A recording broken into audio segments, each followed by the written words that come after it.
Hello, my name is Michael Zarick, and this is Third Space Indy.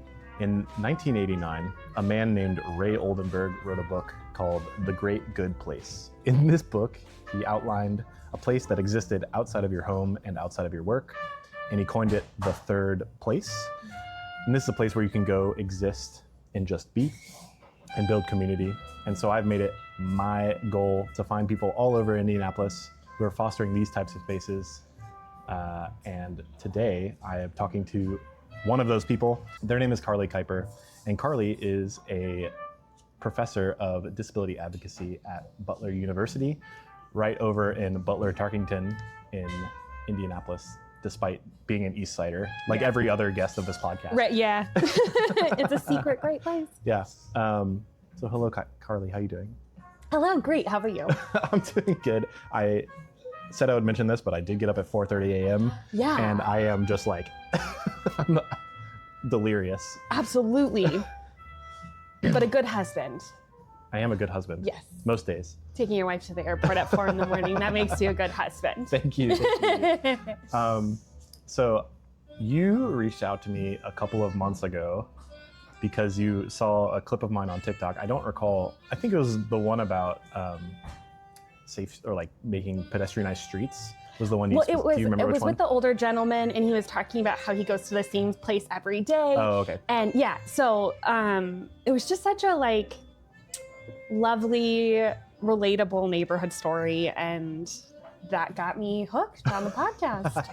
So we have another podcast. I imagine this will become more and more common as we go forward, but another podcast fan. But I think importantly, what you reached out to me about was because of your work at Butler and your work just as an individual and your existence, which we'll get into a little bit later, you said that I think disability advocacy is so important to just our existence as people who exist in space, as a community, as a people of just like, I don't know.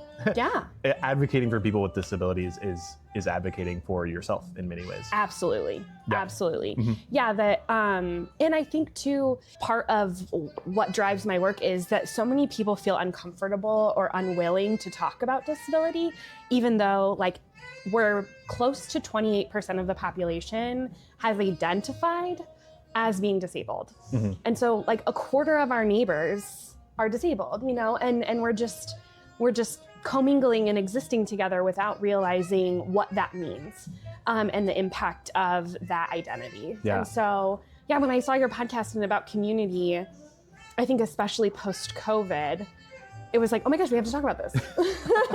And then we sat down at Thieves, my go-to fun. coffee shop, and just, we talked for like, I felt like 2 hours. I feel like we had a good kiki initially, and then I attended one of your classes, which I regrettably have been unable to attend another one, but That's I okay. plan to, at least hopefully next semester.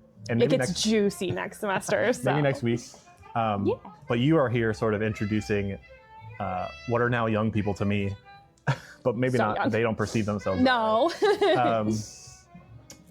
To just this very entry level of like, what is a disability? What does it mean to advocate for people with disabilities? What is the history of this? All of those, that sort of series of things. Yeah. And it gets really interesting. Can you tell me a little bit about, why don't we talk about your work at Butler and then sort of expound upon it in terms of like people who are listening afterwards? Absolutely, that will be so easy. Yeah. So thank you for making this easy. So I teach a first-year seminar course called The Fight for ADA, Past, Present, and Beyond. And as you mentioned, like a majority of the people that come into the class, I will ask them, have you ever heard of the Section 504 sit-in? Have you ever heard of the Americans with Disabilities Act? And a majority of them have maybe heard of it, but most have absolutely no background because we're not taught this in high school. So we explore the Section 504 sit-in, which occurred in the 1970s and is the longest peaceful protest sit-in in US history to this day. Mm-hmm. And we never talk about that. And that's for wheelchair advocacy? Yeah, it's for disability advocacy. Oh, so just overall? In general, okay. Yes. And there were so many people represented. And if I can just like nerd out for a second. You're allowed to do that. Yay! The thing that I love so much about the 504 sit-in is It was a bunch of, we had physical disabilities, we had people with intellectual disabilities or cognitive delays. There were people who were blind and deaf, and they cut off the heat, like the hot water, and so they improvised. The first day is in regard to the government. The government. I'm so sorry. So there is a villain in this story, and it was the Department of Health and Wellness. So Section 504 is one sentence. Who's Health and Wellness? So currently, this I think would be what RFK Jr. is currently running. Yeah. This was like the 70s version. Our person villain, which I try to make clear that like he is one person who bears the load of a lot of the frustration that occurred at that time. His name was Joseph Califano, but it was more of a systemic issue. So he was getting a lot of pressure from businesses because if they were to put Section 504 into law, that meant that there had to be curb cuts, there had to be accessible entrances, there had to be ways to get from the first floor to the second floor. That's very costly. Yeah. And so when the sentence was put in, a lot of businesses, companies, organizations were like, wait a sec, where's the money coming? So it was a huge money thing. But this group of ragtag handicapped individuals, that's what they called them at the time, they just took over the San Francisco HEW building. They also took over 5 other locations, but those only lasted about 1 or 2 days. The San Francisco lasted 24 days. So 24 days they occupied that space. And without leaving? Without leaving. That's absurd. It was bananas. The Black Panthers were a major contributor and also No surprise, right? And also kind of taught them like how to be activists. You know, I think when all of us start, and we talk about this a little bit in class, like we're taught to be polite, we're taught to wait our turn, we're taught to do all these things. And there are times when we have to stand up for ourselves. And so, you know, pushing through and demanding what they want. And that's what they did. They cut off the phones, but there were a bunch of deaf people in the space. And so they just went to the windows and signed through the windows to people down below and got all their communication messages. It's so fun, friends, to look at the innovation that came like with disability that led to that success. And so it's something that when I found out about it, I just was obsessed. And I find that my students are just as excited about it. Like, it's something that is so cool that we need to talk about more. Yeah. Because they were so underestimated. They were just incredibly underestimated. And I think that was kind of their advantage. They did it. So that's a lot of our classes, looking at the history at that time, what it would mean to be a disabled person without any kind of accessible features. Because my students, ADA was passed in 1990, and that codified the law that everywhere had to be accessible. And so most of our students now don't know a world that isn't physically accessible. I was going to bring that up. So we think about all the things you listed about like curb cuts and second floor accessibility and wheelchair ramps as like, that's just the way things are, versus like when I think about, if to translate this into modern day terms in terms of things that I think about, it's like business owners right now are very against reducing parking lots, parking spaces. This is not to say that this is equivalent, but it's a similar thing where it's, oh, I'm a business owner, it's expensive, at least by my perception, to get rid of parking spaces because I no longer have room for cars to come through.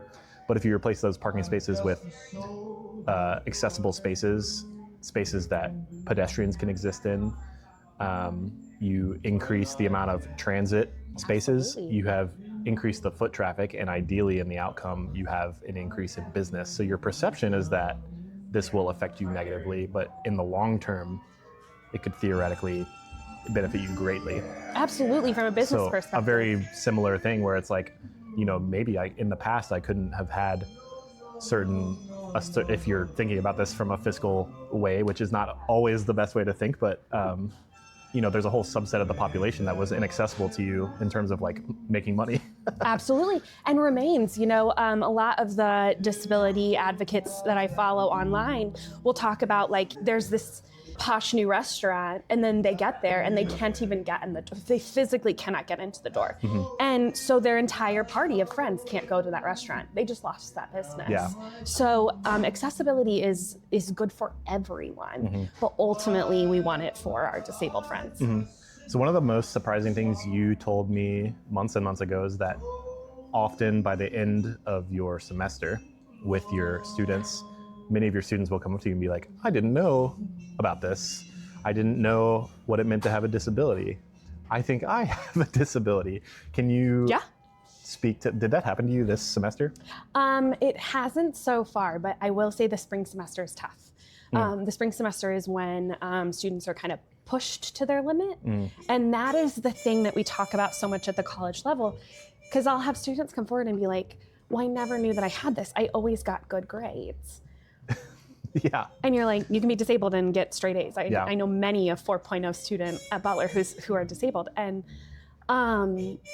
so there's so many beliefs that we have about what it means to be disabled. And also like acquired disability and threshold is a huge piece. So a lot of us just have a huge threshold. We are gritty, we're resourceful, right? And so we just figure it out for ourselves. But there's always something that feels like, when I talk to students, I would say especially my neurodivergent students, so things like ADHD, autism, anxiety, depression, they'll be like, I never understood why it was so much easier for somebody else to do this than me. And I think that's like another important reason why we should talk about it, because you only know your experience, right? And so you go through the world thinking this is just what it's like to be a human. And yes, being a human can be really hard. But when you talk to somebody and it's like, oh no, it's not actually like that. And then when you talk to somebody else who's like, oh, I actually do feel that exact same way, and here's what's helped for me. That's that community that changes the world. Like it makes it more accessible. Yeah. And that's why I think building, I really love when I can build a classroom that is a community. I'm not the best at it, but I try really hard for it to be playful. I cuss. Not the teacher cussing. I do. Oh yeah, I love to say fuck. I will say, I will say the one class I came to, you had gushers and fruit roll-ups. Yeah. And I was so down with that. I always bring a snack because it's a 5:30 to 6:45 class, and we're all hungry and need a little sugar. And so I try and build community and make it okay for us to think this isn't them. It's also me too, because it's a lot easier to talk about them. But then when you start to realize like, oh, them is me, but embracing that, identifying as that, understanding yourself, like, isn't that what we're doing in this life, right? We're just trying to understand ourselves and the world better. And so I will nearly every year have someone come up and say, or like register with Student Disability Services, because they're like, oh, that's me. Well, it's like you talk about like the theming of people, and that realization of them as me. Like when you talk about the Black Panther Party supporting people, disability advocates, like that's a very obvious like them as me moment, where it's like as an exploited people, as a people who are viewed as a minority or viewed as lesser, it makes very obvious sense that the Black Panther Party would be like, you and I are allies. Yeah. We should work together. Absolutely. And there was also another thing that I love about disability, I think especially right now, is it's so intersectional. So the Black Panther Party got really involved because of a guy named Brad Lomax. And Brad found out that he had MS. I believe it was MS. So he lived a good portion of his life non-disabled and then acquired disability. And he had been really active in Black Panthers. And so I think that's also a really unique piece that disability has, that I would say outside of the LGBTQIA community, I'm not sure, maybe feminism too, but is there so many opportunities to like show up for each other. And they really did that for him. But I agree with you. The Black Panther Party was so innovative at the time for getting people's needs met when nobody else would. And they saw a need And gosh, I wish I had the quote, but many of them were like, yeah, like this is what we do. Like, this is our people, we're showing up for our people. Yeah. I hate that they get a bad rap because because of some of their actions. But there's so much, I mean, Yeah. free and reduced lunches because of them. Like so I also appreciate getting the opportunity to like highlight a really beautiful act that they did because they really helped make it successful. Yeah, I mean, when you talk about a true community organization, one that exists and operates within a community and is of the community, I think the Black Panther Party definitely Oh my gosh. emphasizes that. And to see them sort of support another community in that way, just it all makes sense. Yeah, it's so huge. So, is there actually, are you comfortable sharing about your own disability? Sure. Yeah. I have multiple.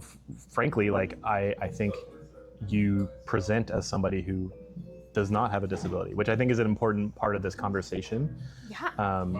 Because I think we, like you said, we'll talk about othering, I think maybe in a little bit, but like we think of disability as only being somebody in a wheelchair, only somebody without an arm, or somebody with a very out and about like mental disability of some kind. Mm-hmm. So when I see someone like you who is a professor or whatever, like it's not obvious. But when that's sort of getting into this idea of like, what is a disability, or like, yeah.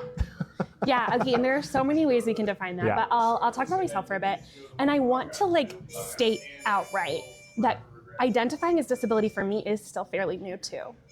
I think that it's an incredibly personal journey that one has to go on. So I have had anxiety and depression my whole life. I want to make that fully clear. But I also grew up in a really rural community. I'm a first generation college student. My parents are lovely, RIP dad, but like they just didn't know this stuff, you know? And so... Mm-hmm. Well, it's kind of like this, like, you know, that chart, you ever seen that? I'm sure you have, the chart of like left-handedness. I am also left-handed. Well, Tell me more. Well, like you like see in this, I don't know what the date is exactly, but assume it's the 60s and 70s. When they just stopped like making people? Yeah, Is that, just like a straight upshoot of like left-handedness. It's like, oh, we've identified this thing. So now it's... Oh my gosh, we could get into that about autism too. But yeah, like when we stop forcing people into being something that they're not, suddenly when they identify, like those numbers go up. Yeah. Wild. But yeah, so for me, I think one, it was realizing again that like my experience isn't the norm, that panic attacks aren't things that people have once or twice a year. I don't think so. I just thought, your body gets overwhelmed and does these things. But so in college, I was actually diagnosed, and it was pretty well manageable with just lifestyle changes. And so again, I didn't claim to have a disability because it isn't limiting me in any way. And it really wasn't until I dove into this after coming to work at Butler when I realized that like I am perpetuating stigma by not identifying as someone who has a disability, because I do. I will say, especially right now, my disabilities are showing up. Hey. And so for me to deny my own experience would be unfair. And then also exactly what you were saying, I would like to think I'm someone that people could look up to. And if I don't share that I have a disability, then someone who has anxiety, depression, autoimmune conditions, things of that nature, may think like this just isn't in the cards for me. This isn't something that I can do, when that is so untrue. Now, does it have to look different? Yeah, yes. But that doesn't mean you can't do it. And so that's when I really started to embrace it. But it is something that I can get really insecure about. And so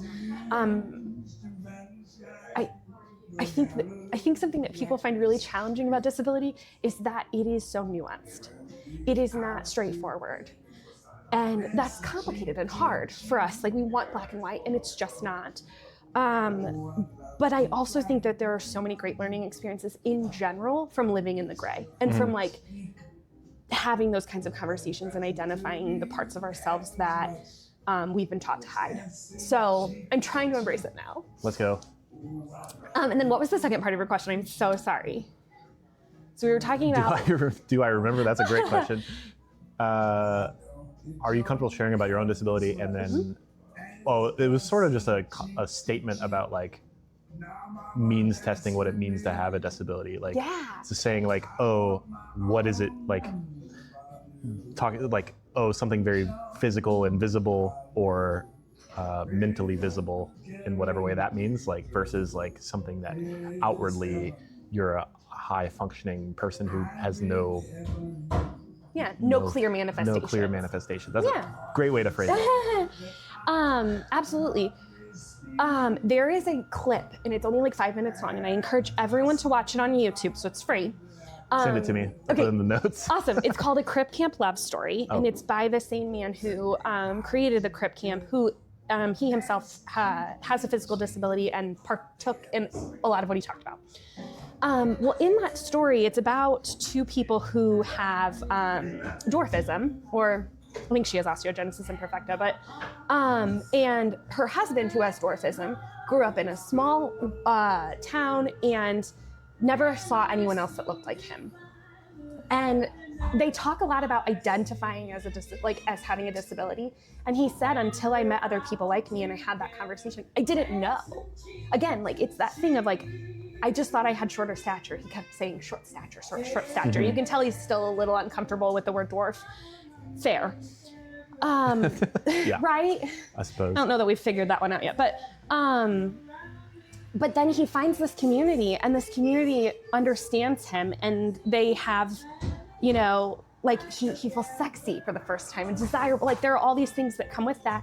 And he talks to Judy Human once, and he says, "Do I have a disability?" And Judy, in her classic, Judy is the mother of the disability rights movement, said, "Well, of course you do." And he had to kind of grapple with, what does that mean? And I think he felt comfortable identifying within that community. But identifying as having a disability, like I said, is deeply personal. And I think varies based on where you are and how safe it is. So in Sam's case, because he had dwarfism, he cannot conceal it as well as like I could, right? I could get a job. I could apply for an apartment. I could buy a car. I could do a lot of things without people realizing that I have a disability. Whereas there are some people where it is evident. And that is very hard, and they often have to identify sooner. But I will say that without identifying, and when we don't have community where we can relate, therefore then identify, we tend to hide. And then when we hide, we perpetuate stigma. And unintentionally, a lot of ableism happens unintentionally. And so I will say, I think, again, like I know I'm a broken record, but like this is why we need to talk about it. This is why we need to talk about our differences. This is why we need to feel courageous in safe environments to share the things that feel quote unquote wrong about us. Because that's how we reduce stigma. That's how because I think with invisible disability, the challenge is that no assumptions are made about you, which is a beautiful thing, right? Again, I can get employment. But on the other hand, non-disabled assumptions are made about you that prevent barriers.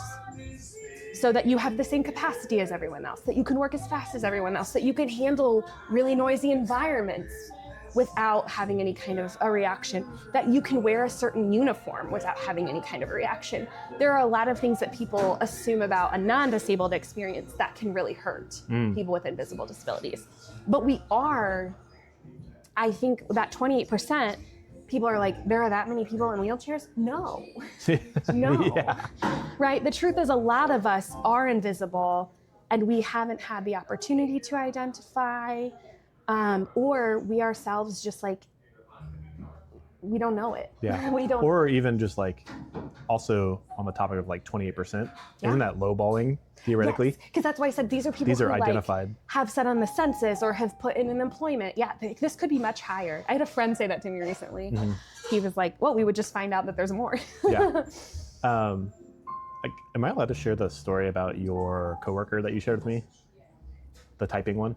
Oh, go for it. Okay, I don't know. You also explain it better than I do, but you mentioned two things, which is the guy with dwarfism saying like, I never perceived myself that way. And there's two things I'm thinking of. One is in the book that I have in my backpack.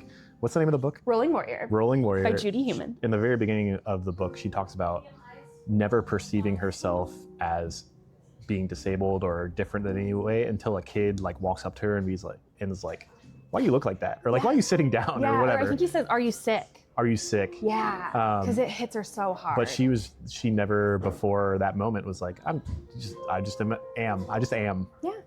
And then the topic of your coworker who you said has a small hand. She has a limb difference. A limb difference. It's one of my best friends.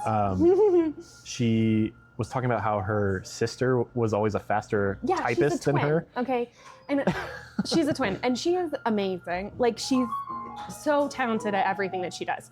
But we were talking, and a lot of our job involves transcribing interviews. And she was sharing a frustration about how she doesn't type that fast. And she was like, yeah, my sister has always been a faster typer than me. And I'm like, your sister has two hands. Hey, girl. I love that for you. But like, hey, girl. And I think the thing that I love is we have a friend, like a genuine friendship. And so I could kind of call her out on that and be like, what are you talking about? Why do you have that level of expectation of yourself? But thank you, Michael, for using that example. And I will check to make sure she's okay with it, but I think she would be. She was holding herself to a standard that is on the topic of like what you just mentioned about like why, and also like we do this all the time with disability where, you know, we just expect everyone to just perform at a non-disabled level when like there is a disadvantage here. Like, that's what disability is. So by law, the legal definition of disability is that it functionally limits one or more major areas of life, which we also include like academics, education, learning. So if it gets in the way of one area of life, it's a disability. And that's, again, like kind of complicated for people to think about, because I will sometimes meet with students who are like, I'm a straight A student, but I haven't brushed my teeth in 2 weeks. You know? Yeah. If you've got some sensory stuff going on, yeah. Makes perfect sense why you wouldn't brush your teeth. If you are already super stressed, you're not going to do the most excruciating thing, you know? And so, again, so important for us to talk about it. But disabled people are constantly holding themselves to non-disabled standards. And I think society has taught us to do that. Excuse me. And it leads to a lot of like criticism and shame and doubt of ability that is, I think, really deeply unfair, you know? Because disabled people are some of the scrappiest people I know. Like, they are just badass. They are. What was the name of the woman who passed away recently that I texted you about? Alice Wong. Alice Wong? I found out she's a Carmel native. Oh, for real? I didn't know that. Yeah, I guess. I didn't see that in the news. We sucked too. She like went out west as soon as she could. But yeah, Alice Wong is a perfect example again of like someone who, when you look at her, and if you don't know about this or challenge your perspective, you think, okay, this is a person who doesn't speak traditionally, who has limited mobility, who's very small, who uses a wheelchair, but she's an incredible artist. She can bring people together, you know, for activism like no other. I mean, she has transformed what like creative activism is. Yeah, so I mean, but the courage it takes, the courage that it took Judy, and the courage that it takes Alice, and the like strength to say, even though all of these people are telling me that I can't do this, I believe I can. And I'm like, I don't know that I'm strong enough to do that. You know, like, I think I would have believed them. And that's fucked. Yeah. It's really fucked. The next thing on my mind that I really enjoyed speaking with you about is your anger, your real and very new perspective anger on when, for example, the example you gave, when a local school will like elect a person with a disability or autism to be like prom queen or king, and then the local news will like go speak to them and be like, oh my God, look at this. Your face is so funny. So let's talk about this, because I will tell you, like, I have gotten into arguments with journalists about this. And it's complicated because it feels counterintuitive. It does, right? It's not something, it's something that you do have to like take a moment with. So please, I encourage you all to really chew on this. When we highlight someone with a disability, especially an evident disability, something like Down syndrome, something like cerebral palsy, but even cognitive disabilities, or autism, things of that nature. I have no problem with electing those people prom king and queen. If they are a great friend, they deserve to be that prom king and queen. They would have been otherwise, which I will tell you from working as a life skills teacher, I miss my community there. Those are some of the greatest people I have ever known. They are great friends. They do genuinely care about you. They could be prom king and queen. But when we do it out of sympathy and then we put it on the news, it is truly just inspiration porn. It is meant for non-disabled people to enjoy. It is not meant to forward our movement, to get awareness, because if you look them up, and there are so many online, if you look at every single one of them, they mostly focus on the non-disabled people. They almost always only interview the non-disabled people because the interviewers don't have the skills, sorry, but don't have the skills to interview someone who is not going to answer traditionally. And so the whole, and I can say this because they all are this way for the most part, the whole thing is about non-disabled people charitably giving this position to someone with a disability. And when we put that on the news, what we're saying is that this person with a disability becoming prom king or queen, or being on the cheerleading team or the swim team, and not like getting first place, just being on the team, is something newsworthy, is not every day. And when we teach people that disabled people getting things that non-disabled people get is something newsworthy, we perpetuate that they don't actually deserve those things. This is a rare occurrence that we should celebrate. It is not going to happen all the time. And that perpetuates stigma. Mm-hmm. It teaches us that we, one, should sympathize with people with disabilities, which I have a real problem with. And two, that this really isn't meant for disabled people. We're just giving them this moment, right? You're shaking. It doesn't do any good. But you're right. Like, it's really hard to wrap your mind around. But I like totally agree that it's again really hard to wrap your mind around. Because it's also like if you don't highlight those people, then no one ever sees them, right? No one ever sees them. Yes. And yes. But maybe that's okay. Well, I just don't think we're to a place yet, and I'm not saying that disabled people shouldn't be on the news. There are a lot of reasons why. My partner Adam was a sports journalist, and he covered a wrestler who had been to state, like, I think he was like a sophomore, and he'd been to state both years, and he's fully deaf. And his interpreter gives him his coach's message while he's on the mat. So not only does he have to wrestle this guy to the ground, he's gotta make eye contact with the guy. He has to make eye contact with his interpreter to know what move he should be doing next. Again, that takes twice as much skill, right? Yeah. Like you have to be able to do it without even looking at him. Squeezing the blood out of your brain, and you got to make eye contact with him. And Adam, I thought he's my partner, so I'm super biased, but he did such a fantastic job of highlighting that piece and also his history, but giving most of the credit to the fact that this is a young man who is going to state, right? Mm-hmm. That's what we're talking about. He also happens to be disabled. Cool. Let's talk about that too. That's how it should be. Disability can be highlighted, but when we make it this it's inspiration porn. I mean, when we make it this thing that we say aw to, or oh, poor thing, or if that is your reaction, no thank you. In our community, no thank you. That is not what we are trying to get. Yeah. You're not a pet. No. Yes, that is perfectly. We are not a dog. No. One more question, because I really think this is something I think about a lot on the topic of anybody can be disabled. on the fragility of humanity. Yeah, that at any given point we could Yes. acquire disability. I think about that a lot in the context of like, about a week ago, somebody who was a local cyclist, their name is Riley. I've never met them, but I just know their name.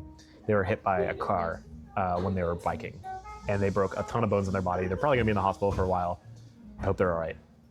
I think they will be all right, but you know, the outcome of them getting hit by a car is that maybe they will walk with a limp. Maybe they will not walk at all. And now they have to experience the world in a totally different way. Maybe you get shot. In America, that happens a lot more than it should. Yeah. Maybe you take a hit to the head you shouldn't have, and now you can't think right, or whatever right means, but you know, and you think differently. The way you did. When you talk about advocating for people with disabilities, you are always advocating for yourself. And also you could, over time, just like the march of time goes on and you become disabled by way of age. Absolutely. So when you talk about advocating for people with disabilities, you are always advocating for yourself in some capacity, even if you never encounter that. Yes. You're encountering each one of us. Yeah. From even just a possible futures. Do you have any thoughts on that? Yeah, well, I want to point out one other thing because Please. The invisible disabilities piece, I think we underestimate disability that can come from trauma. And I think we're seeing that right now with, one physical trauma, like long COVID has been, I guess, I just heard from Imani Barbary, Crutches and Spice, she's fantastic. Crutches and Spice. Yes, Okay. she is a disability advocate who is primarily on social media. I love her on TikTok. She mentioned that long COVID is actually the highest rate of disability among young people right now. But also we think about the psychological impact of the last few years. Or I'll be really vulnerable. Losing my father to brain cancer in 7 months from healthy to dead was huge and gave me some trauma that impacted my way of life, right? So not only can we, of course, obtain a physical disability, but we could also have a trauma happen to us that significantly changes the way we view the world overnight. And I also think that's so important for us to talk about because it really does shift your brain. But on my first day of class with my students, on syllabus day, I say outright, you don't have to care about this, but there may be one day when you have to. It might be your family member, it might be you, it might be your best friend, your neighbor, but you will experience disability directly or indirectly in your life. And that is why this is important. Because it is us. Yeah. Well, I mean, last year, snow's on the ground outside right now. Yeah. Last year, when there was snow on the ground, it just got really loud in here. Can you speak more into the microphone? Yeah. Last year when there was snow on the ground, I was walking down College up in Broad Ripple where I live, and there was a lot of snow on the ground, and it was piled up.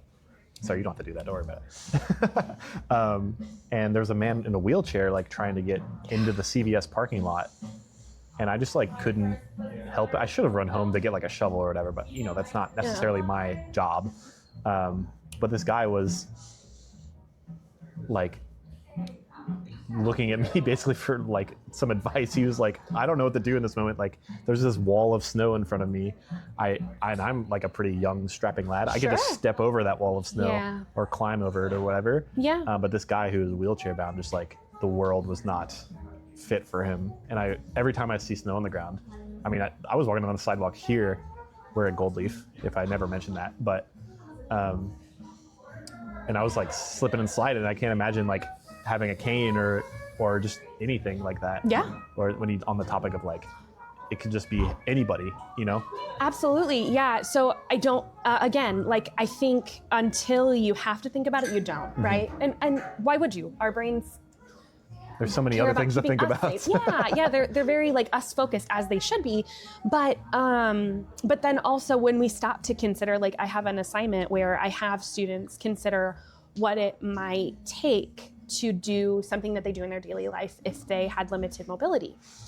And everyone is like, oh my God, I didn't realize how heavy doors were.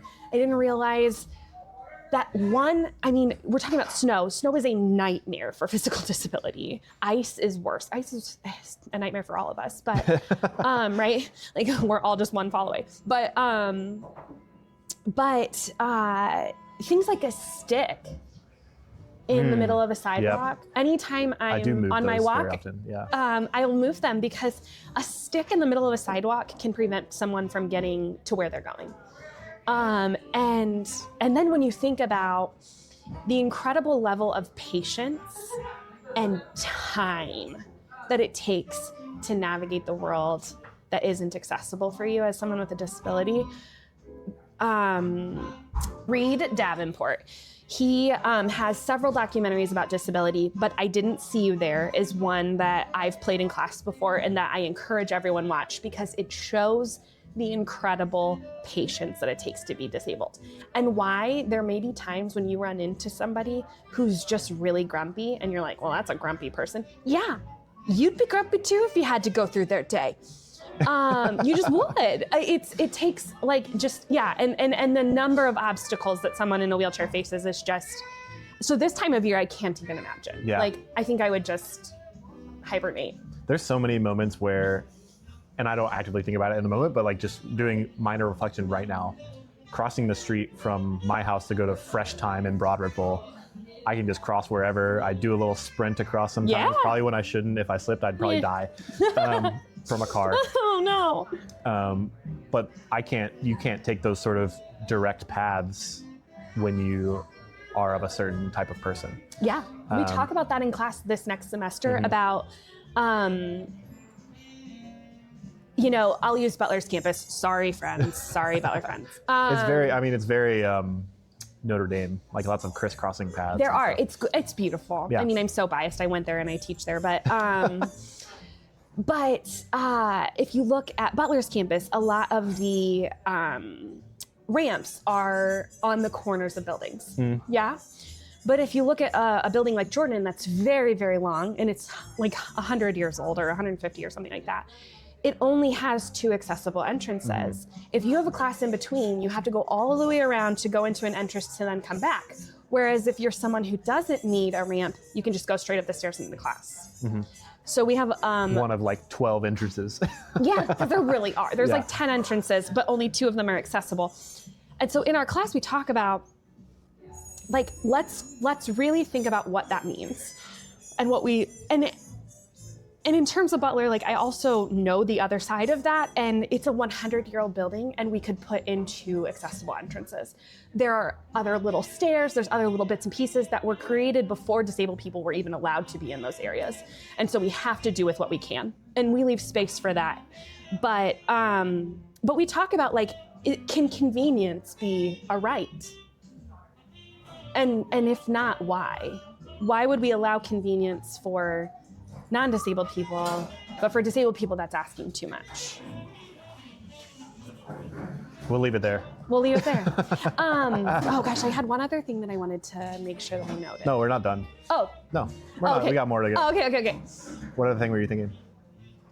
And I lost it. Okay, if it comes back, we'll get there. But I have some I call them the canned questions. Ooh! Yeah. Third Space Indy is brought to you by cityrising.org. Mark Latta has decided to sponsor the podcast. Shout out to Mark, always. Great episode. Oh, with Mark. Oh, that's right. You really like that one. City Rising is a social impact studio that leads and supports innovative projects that strengthen, celebrate, and repairs people and places. So if you're a people, or you're the leader of a place or an organization, anything like that, and you are interested in improving your built environment, the area you live in, or the community you exist within, reach out to me, reach out to Mark Latta, or cityrising.org, and we will hook you up. Anyways, Mark has sponsored a question, which is, what is a third space to you? Well, this is like one of my favorite, I would consider third spaces right now. We're at Gold Leaf. On 46th. On 46th, and like kind of so rowy, yeah, right? I don't remember the cross street. I got off on Evanston. Yeah, it's right off Keystone Yeah. or College. If you turn right on College or left on Keystone, you'll find it. I truly believe that a third space is a space where you can be your authentic self. So not only is it community, but it's also like authentic community. The thing that I love about coming here is like last week they were playing some old school Lady Gaga and I found myself just kind of like, I couldn't help but wiggle. Yeah. And I watched as like the bartenders were wiggling too, and we all just did our own little like we weren't dancing, but we were dancing like just as a community, and like we're all a little weird, Yeah. We all have our own little And unspoken. spice of weirdness, and being able to show that I think is so important. I also think I have to advocate that I think a third space is accessible to me. I think. What does accessible mean to you? Oh my goodness. I didn't mean to ask a 15-minute question, but I'm sure I just did. Well, I think the part that's so challenging about accessibility is that it is different for everyone. But I think universal design, so having things in place naturally, so things like if you're playing videos, having captions, paying attention to like the lighting, natural light is just way less stressful for any human. Paying attention to like sensory needs, asking if people have access needs at like the start of something.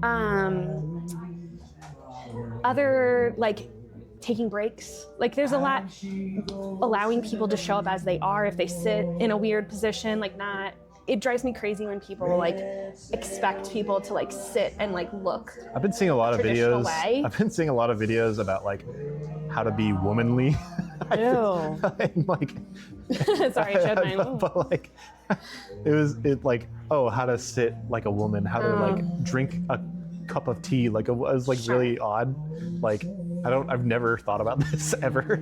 Unfortunately, I have Yeah. as a woman, but yeah, and to some people that's important. If that's Yeah. important to you, I'm not trying to yuck your yum, but I will say that like those kinds of things can be inaccessible to someone who is neurodivergent, right? Yeah.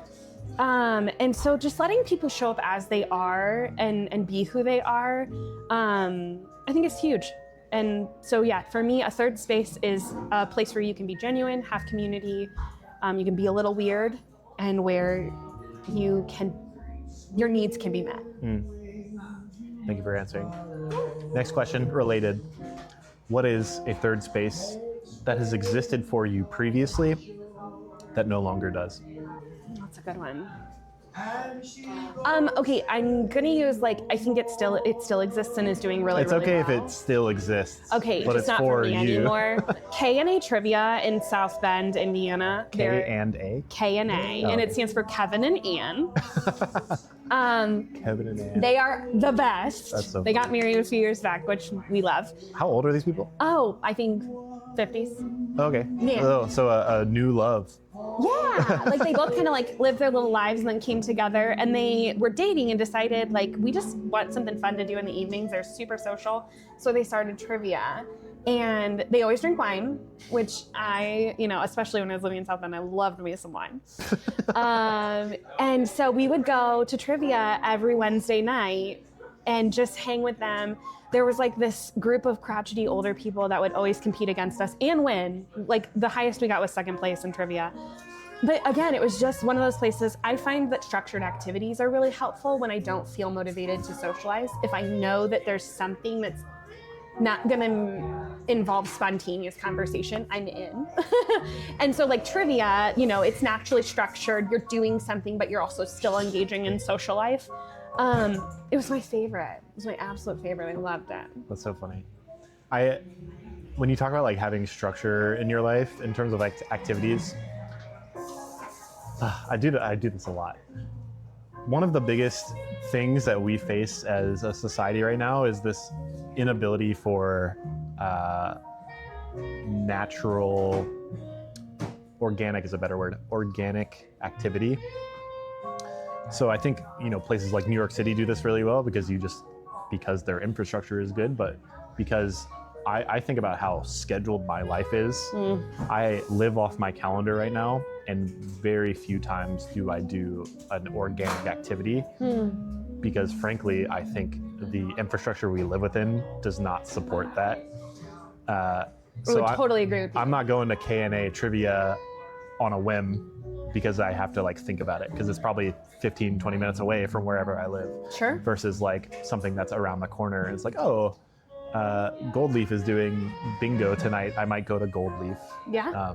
We don't have enough of that to foster. And then talk like of accessibility, like, always got to hate on a car, but like car-based societies are very inaccessible. Oh my gosh. If I wanted to be incredibly. If I wanted to be like an active participant in a city or a society or a community, whatever word you want to use, like having the ability to have a free flowing life versus one where I have to like, let's use a wheelchair as an example, but it's obviously not the only. Like I have to get into my wheelchair, I have to roll out into the driveway, I have to open the van door, I have to have the ramp rolled down, and I have to get in, and then I have to drive 20 minutes, and I have to find a handicapped parking space that's probably taken over by some big truck somewhere. Oh yeah. Or they're parked too close to the handicapped parking space, so I can't get out. So I have to go somewhere else. Then maybe there's snow on the ground. Yeah. Or I'm gonna call her out because she's so amazing, and I'm so sad we lost her. We had an intern at Butler 2 summers ago named Mia Para. She's in Michigan now. By job, not... Job. Oh, she's still alive. She's doing great, to my knowledge. Sorry, we did talk about somebody passed away. You're right. Yeah. No, she's very much still alive. But vision impairment. And I was so grateful to get to know Mia for a lot of reasons. She's a fantastic human. But I got to witness firsthand what it is like for someone with the significant vision impairment. So low vision is the chosen term. Someone with low vision trying to get an Uber. If you cannot describe your exact location to an Uber driver, like especially on Butler's campus, they bless their hearts. Well, because Uber has an expectation that you can look at the car, identify the color of the car, look at the license plate, and you can read a number to them in some cases to get in the car. And Mia is incredibly talented. She like knows her area, like she knows her space, even with all of the skills that she's acquired and with her cane. There were days when like they would get frustrated and leave her. And then she's trying to figure out how to get home from work. So she did not pick Indianapolis because she was like, I need to go somewhere that has public transportation. I need to go to the East Coast or the West Coast because that's where those spaces are. Because she's young, she's gorgeous. And she wants to like have a 20-year, a life in her 20s. She wants to be able to go out and not have to, get disappointed by calling 3 Ubers before one of them works out. Like, and we are Indianapolis, if we're going to talk about like keeping good talent, accessibility can keep really, really good talent. The Faribault Center is doing fantastic work of bringing excellence, disabled excellence to our city. There's a guy, we can't sustain them. I don't know his name. He works for a local like hiring firm. They primarily hire people with disabilities. And I see him walking around Broad Ripple, teaching them how to walk around with a cane. Yeah. Do you know? O&M. Is it O&M? I think it might be. Well, O&M training is a huge thing in the blind low vision. So it's teaching people how to use their communities. There's like a specific like firm or whatever. Is it BOSMA? I think so. Okay. Yeah, BOSMA's huge. They're so great. If you ever get a chance to tour their facilities, it's amazing. They work with people who have blind and low vision and people who have acquired blindness. So they have a kitchen in their space, a bedroom, and they teach people like how to live without sight. Yeah. Yeah, it's so, I could just go on and on. But yeah. Also, just on the topic, we can go however long. I really don't care that much. But if you want to cut stuff up. I also want to talk a little bit about like, I think it's so fun to talk about like blind community, deaf community. Yeah. I know we've talked about the deaf community specifically before, but one of the clients we are working with at my job right now is like an IVF firm. And they're there to sort of do a little bit of like genetic work, which I suspect may be there to like, ideally remove any what they perceive as disabilities. I guess I can actually say that. But like, oh, maybe, you're worried about your kid being blind or your kid being deaf. And obviously that's a debilitating thing, but there's also that underlying concern or underlying sentiment that there is something wrong with that. Yes. Which I think is the key thing that we like to focus on. Yeah, for sensory disabilities, I think especially, I think this is true of a lot of disabilities, but I think sensory disabilities have a strength in community that maybe feels more present. So the deaf community, I'm gonna go there first because we know this history. But the deaf community is like the OG of, we are not a disability, we are a culture. And I think blindness has kind of also taken that in a little bit. And I both love that and struggle with that. So I want to make that fully clear that like, we've talked about that. Yeah, I'm not in a place yet. It's another like othering thing. It is, right? It's separating ourselves to kind of say like, well, I don't have a disability. And what does that mean? But I also think too that like the deaf community brings up such a great point that like they have their own language, right? And as do deaf people, they have Braille. Like they have their own culture and they have their communities and they support one another. It is more than just a disability. And in my class, I teach about the cultural model of disability, which I think mirrors what that's trying to be, which is that we realize that disability is an identity, that even if we removed all of the barriers for deaf and blind people outside of correcting deafness and blindness, they would still have that, right? Even if they had captions, even if they had audio descriptions, it's still a part of them. And so respecting that piece, I think they have really pushed for that of like, stop seeing what I can't do and start seeing what I can do. And also that it's easy to forget that someone with a sensory disability only has a sensory disability. Their cognitive ability can be high.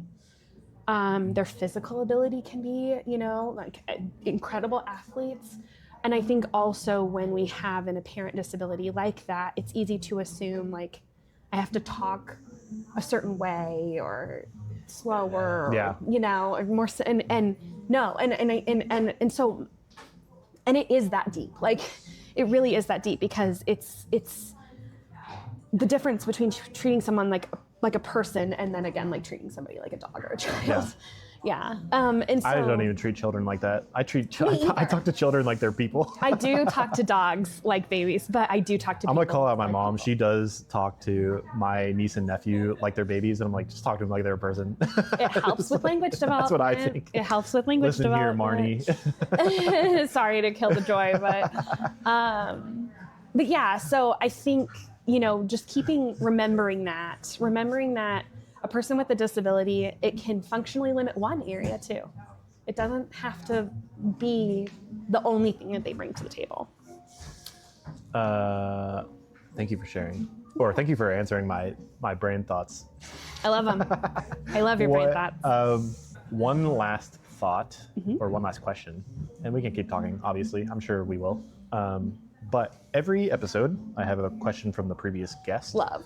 My previous guest also frequents this Gold Leaf location. His name is Anderson York, the Indy Bench Bench. Oh, is he the guy who's building the benches all over? Mm-hmm. Oh, we love him. Oh, that's funny. I follow him on social media. So needed. His question is, I told you I needed to write it down. His question is, what is a park around town that is not one of the like big popular parks? So no 100 acres. Okay. That you really, really like. No Murat. Oh my gosh. No Frederick Douglass. So like, I don't know We're if this... gatekeeping here. I don't know if this breaks the rules, but you can find me like 3 to 4 times a week at Ellenberger Park. What is that? Ellenberger Park. Yeah, see, you said it like it's so obvious. Okay, well, it is larger. So it's on the east side. It's right off of Emerson. Okay. South Emerson. You can access it from like Emerson in Michigan. I think 10th too. Honestly, if I don't know the name of it, it probably counts. I will say that they also just, they're doing a lot of amazing things. Shout out to Felicia, their manager. They just recently paved a section of of the park, and so it's fully like wheelchair accessible and gorgeous, and there's a nice little curb cut from the bus station. But that park is just special. It doesn't really even have any, like it has two little playgrounds. It's gonna get this massive field, but We really attach ourselves to the funniest things. What is there any specific, or is it just like a vibe? I think when I first moved to Indy, my friends took me to Ellenberger because they lived nearby, and there was a man playing, and he does it every now and again. He'll come and play his trumpet, and he just happened to be playing his trumpet, and it was like one of those romantic city moments, you know, where I was like, I'm moving here, and like somewhere beyond. and I just, it's just a really beautiful park. It has like some little wooded areas that my dog and I like to like get into and get way too gross and dirty. We call it our adventure lady time. And I think also because my dog is 4, and when we got her, like that was the first place we started practicing walking. So she and I have a ton of memories together there. But yeah, it's just a fantastic park. I love that. There's like, I don't even know the name of the park. I probably should. It's not on, well, there's one on the Monon that's north of us. It's north of like 52nd Street or something. I may not have been there yet. I don't know. It's just got a playground and a volleyball court. Nice. I've never even hung out there, frankly, but I just like really like walking by it because there's always, you know, the kids at the playground, and there's like a group of homeowners around there who like will always play on the volleyball. It's like a little sand volleyball court. I don't want to say beach because it's not at the beach. Sure. And then there's another one that's like another tiny park that's got a splash pad and some tennis courts, also in Broad Ripple, that I definitely don't know the name of, that I also have like weirdly attached to. Yeah. Despite never hanging out there, I just like something about them I just really enjoy. Parks are lovely. Yeah. I wish, so I live in Worfley. I wish Worfley had like a dedicated park. I don't know, something about it. There's Broad Ripple Park, but it's like a little out of the way. Yeah, a bit of a walk. At least for me. Great Amazing. park, though. That's all I got. Do you have anything else you want to talk about? I do. Did it come back? It came back. So if your guests are wondering, like, how can I help with the disability rights movement? How can I, like, you know, make the world more accessible? There are so many easy ways to do it. The first one being, if you are someone who has total mobility, don't park at the first spots at a place. Oh, you're gonna like this take, actually. All right. I think people who fight for those closed parking spots are freaks. Okay. It's a competition. People who go to Walmart or Target or any of these large big box stores, you are fighting for a parking spot that's close, and then you end up walking a ton when you're in the store. So you're not even like saving steps. Yes. Yeah. What are we doing? So I park in the back anyways. I love that. That is a fantastic That's not even like way. disability focused. That's me just being like, I'm not fighting other cars. The principle. Adam says that a lot. It's the principle. So yeah, parking like not close if you don't need to. Using the stairs if you don't have to use an elevator. Using non-accessible bathrooms if you don't need them. The thing that we realize, or that we don't realize, is when we walk into a place, we can use the inaccessible things, or I can. I'll speak for myself. I can use the inaccessible features. A disabled person can only use the accessible one. And it sucks when you have to go to the bathroom, you walk in and the one bathroom that you can use is being taken up because it's so nice to have all that space.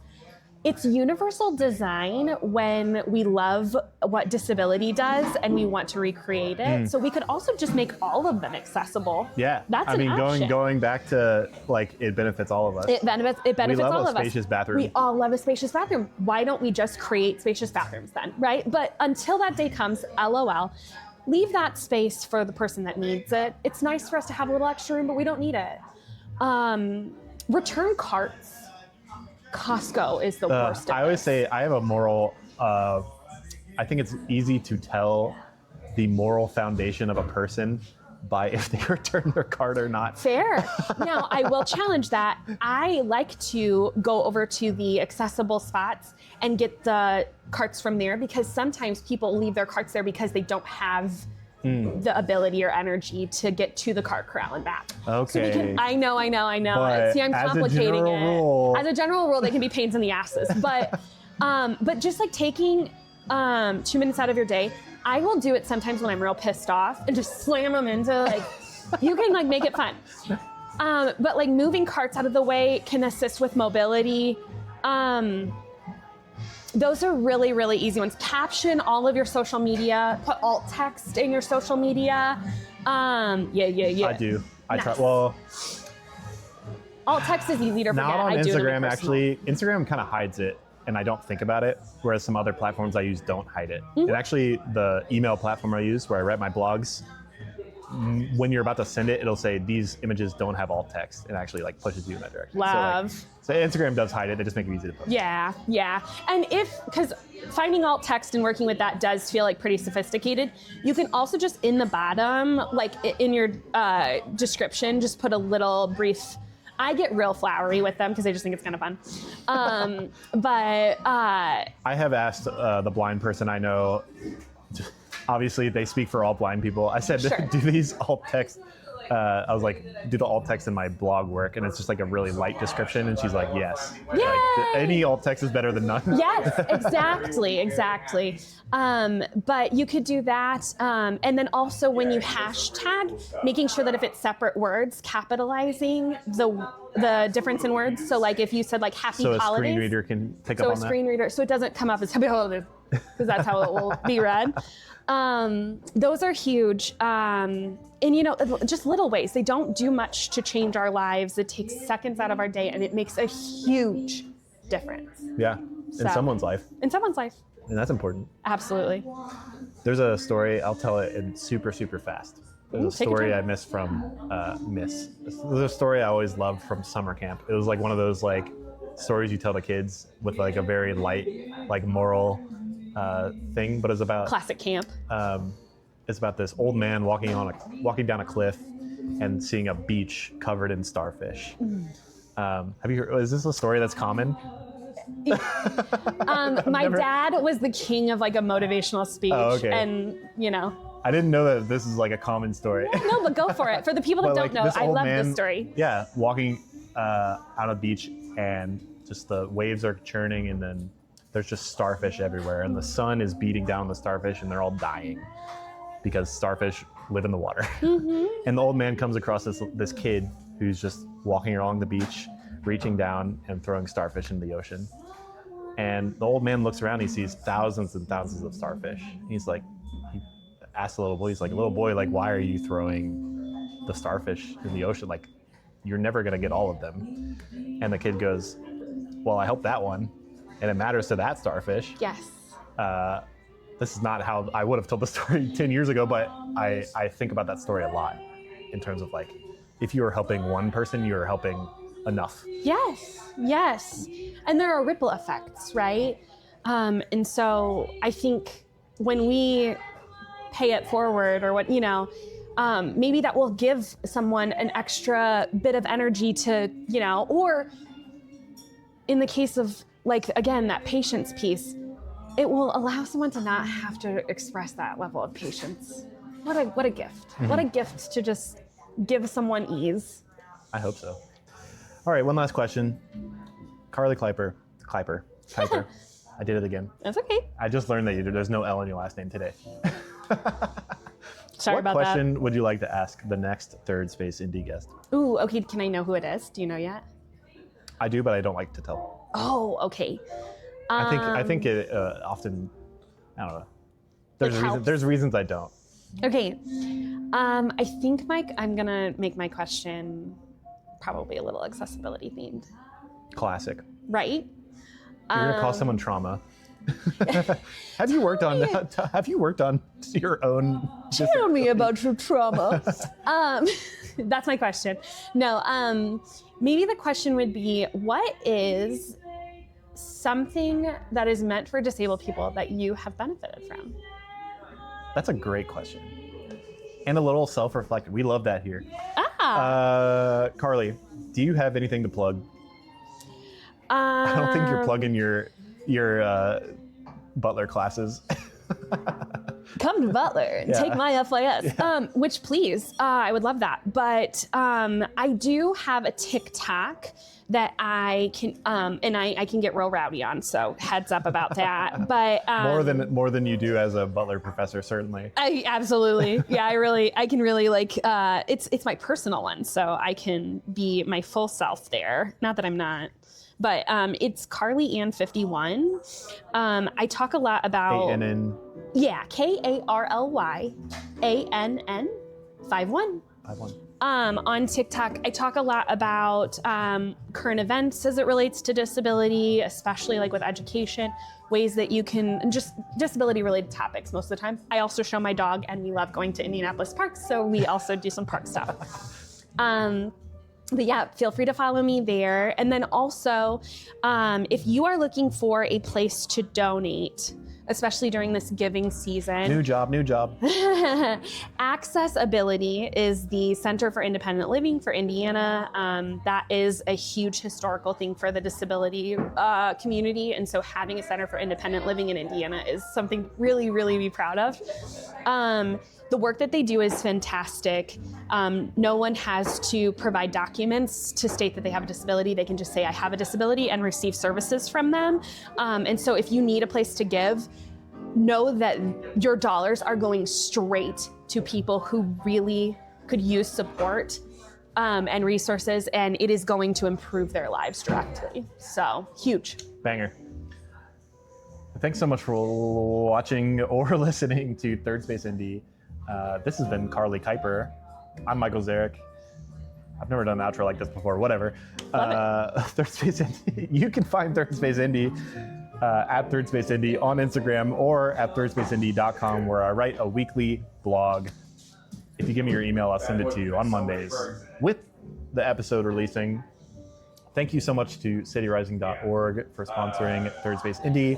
And as always, thank you to the local artist Jason for allowing me to use your music as my intro music. Thanks once again for listening, and see you in the next one. Goodbye.